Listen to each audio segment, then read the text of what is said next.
शेतकऱ्यांना मिळणार 24 तास वीज, उपमुख्यमंत्री देवेंद्र फडणवीस यांची घोषणा। बिलच माफ केलेलं खरं म्हणजे दोन गोष्टी मला सांगितल्या पाहिजे।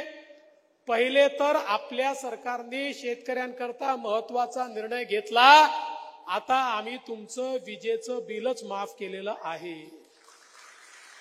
कोणत्याही शेतकऱ्याला विजेचं बिल भरावं लागणार नाही। आणि सोबत दुसरं काय केलंय? आम्ही सौर कृषी वाहिनीची योजना आणली।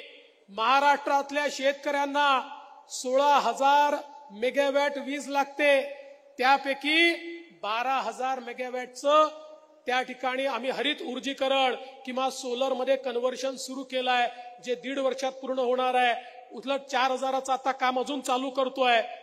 2 वर्षानंतर शेतकऱ्यांच्या शेतात जाणारा विजेचा युनिट हा सोलरचा असणार आहे।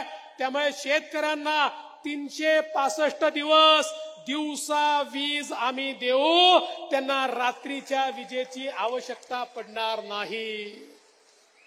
म्हणजे विजेचं बिलही नाही आणि 24 तास तुम्हाला वीज त्या ठिकाणी देण्याचं काम आपलं महायुतीचं सरकार या ठिकाणी करताय।